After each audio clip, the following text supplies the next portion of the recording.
Glad to have you back. We seem to have Dr. Charles back now. Good morning, Dr. Charles. Good morning. Yes, I can hear you loud and clear. I hope you can hear me now. Yes, I can. All right, so let's quickly go delve into our discussion. A very, a very robust, a sector there, talking about the maritime sector, very critical to the success of Nigerian economy. Tell us how the sector has performed so far this year. What has changed from what we used to have in the previous years?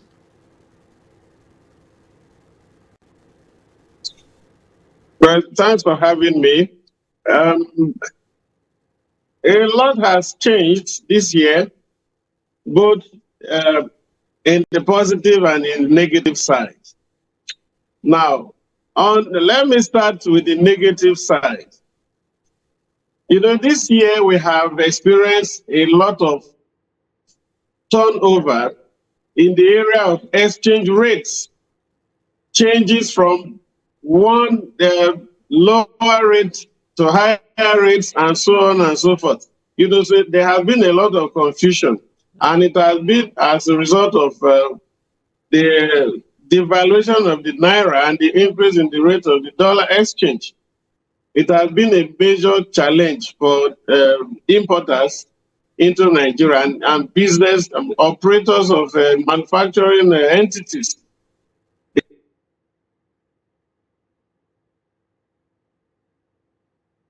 Hello, Dr. Charles. Yeah, that have to do. It's been a very terrible time, you know, for most importers in Nigeria. But having said that, on the positive side, I think the Nigerian customs has shown character in terms of development, you know, in their areas of operation. For instance, if you look at the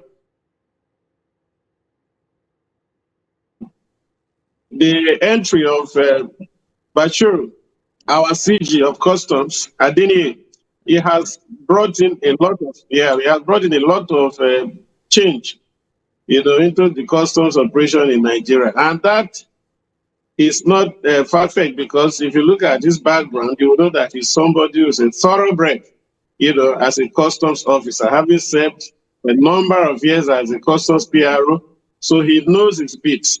And coming in as the CG of customs, as we used to say, he hit the ground running. And between when he started and now, a lot of changes have occurred in the customs. You will recall that just on the 24th of October here, 2024, the Biodogu platform, which is a newer platform for customs information management system, was inaugurated, and it's being test run at the moment, you know, with a remarkable success.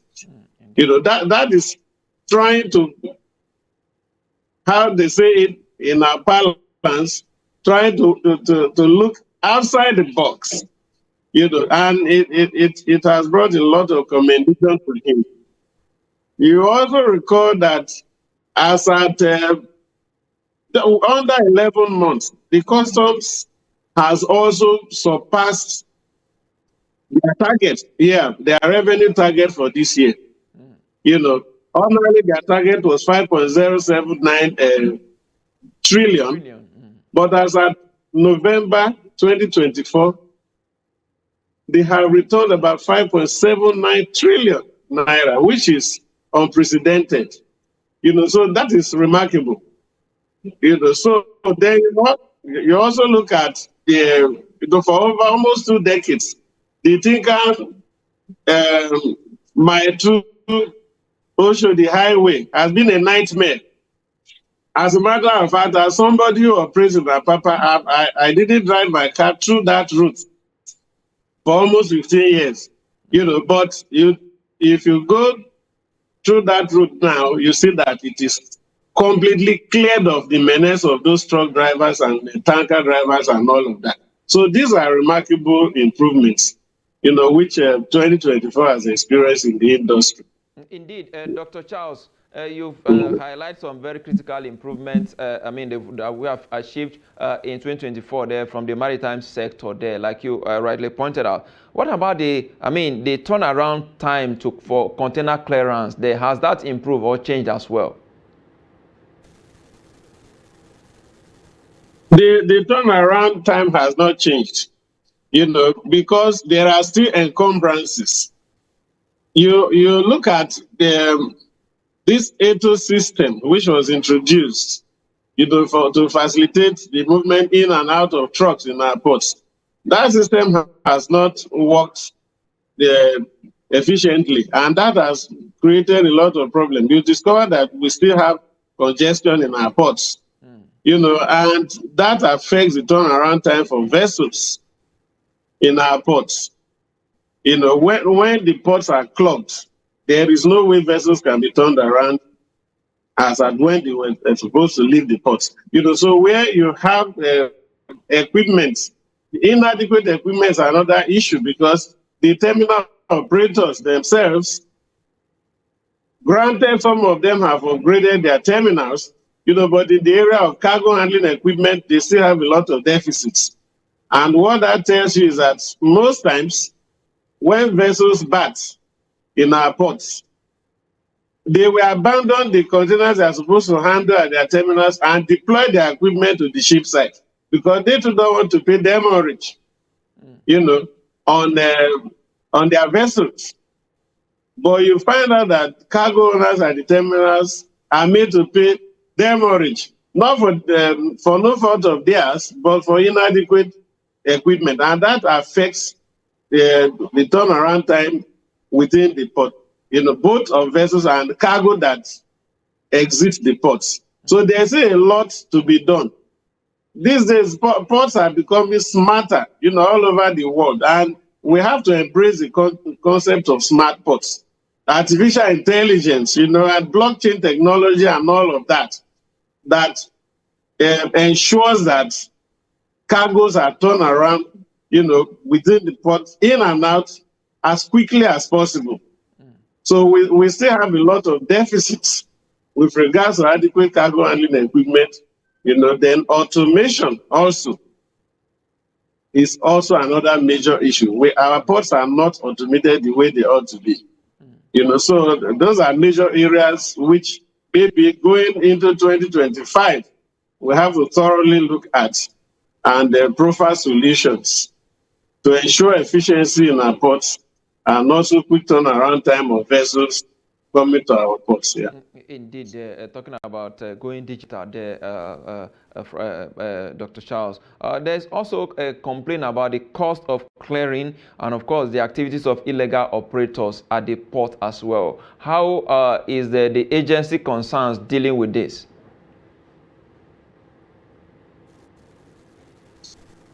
Well, when you talk of cost, I just mentioned just now the problem that this exchange rate regime has caused.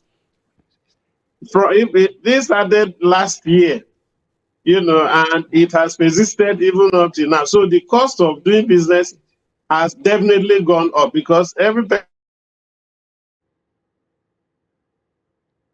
will tell you that the dollar has gone up. Even if you go to, it's depreciated. So that affects both at the shipping company and the terminal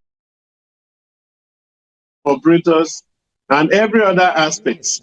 So the cost of doing business at the port has definitely gone up, and that is affecting the generality of the people. When you go to the market, the goods that you are going to buy, they were imported at very exorbitant price, and those who are selling, they are not for their Christmas. They will recoup, because they want to go back tomorrow to make fresh orders. So that is a major problem. So the exchange rate regime has to also be looked at to see that the dollar, if there's any way the CBN or whoever is concerned can crack the dollar rate so that the customs exchange rate can also come down, that will be a very big positive for the economy. They're talking about illegal operators. Of course, they have always been with us. And what we find disturbing is that in most cases, the security agencies that are supposed to keep them in check, they keep a blind eye, for whatever reasons best known to them. So we still have such problems in our hands. In any case, with the concessioning of the ports, that episode has reduced to a large extent because you find out that the terminal operators, they run their own kind of security system within their terminals. So the era of pilfering and broaching containers, brazenly in the past is not no longer what it used to be. Nonetheless, we still have illegal operators within the system. Then, of course, we have this issue of foreigners who are trying to take over the job of registered custom agents in Nigeria and freight forwarders. It's a very dangerous development. I will consider them illegal because if you go to other climes, you do not just allow foreigners to come into your economy and begin to operate as they like. As small as Cotonou and Lome ports, you cannot find foreigners just going there to register their companies and start operating there. So I think our legal framework has to be looked into to ensure that Nigerians are given the first right of refusal in any areas regarding operations at the ports. Okay, in shipping, we have the Cabotage Act, for instance, which effectively bars foreigners from operating, even though they have this leverage of waivers, which is in Chapter 3 of the Cabotage Act, which I think has also been overflowed because it was supposed to last for only 5 years. But now Cabotage has been with us for about 20 years. Yet, they still enjoy waivers. So I think foreigners are a major threat to our operations at the ports. Granted, some of them had concession, but in the area of cargo clearing, why should foreigners want to come and clear cargo that are bound for Nigeria when we have registered and the customs license agents who are Nigerians? It is a major issue that has to be checked before it becomes a tsunami, because that is what it's threatening to be. In a situation where they want to show that they have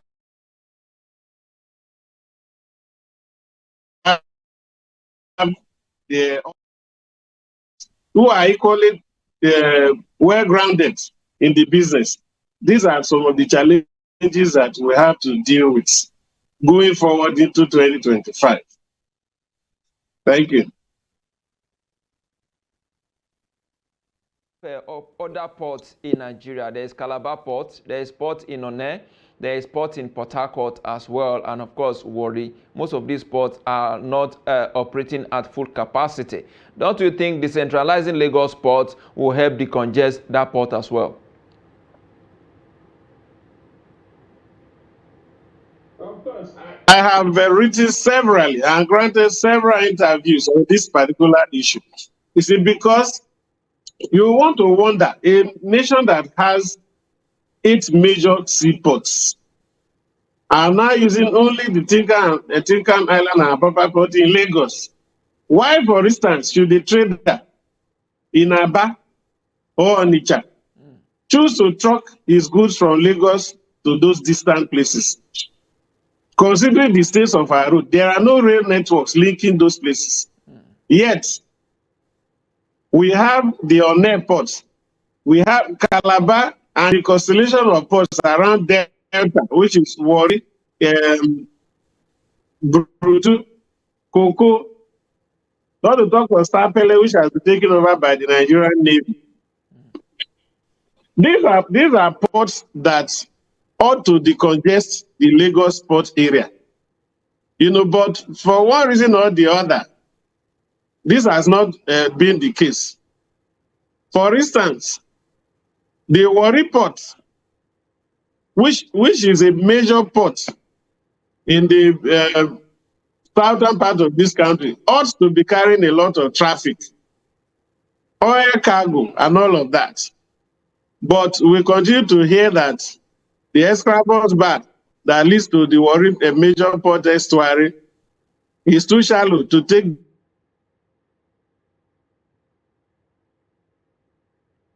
Hello, Dr. Charles, are you there? bigger vessels. There are other issues such as the siltations along the port routes. Of course, the Calabar port, if you are very much familiar, you have known that over the years there has been a lot of issues of dredging, so much money spent, billions of naira to dredge the estuary to the Calabar port, yet nothing is coming out of it. So it requires a lot of political will, to get those ports functional. A lot of political will is required because much of these things is political, if you ask me. Because I don't know why concentration should be only on Lagos ports, Apapa and Tinkan Island port. Granted, the Onne port is operational to some extent, but the Port Harcourt old port is as good as dead.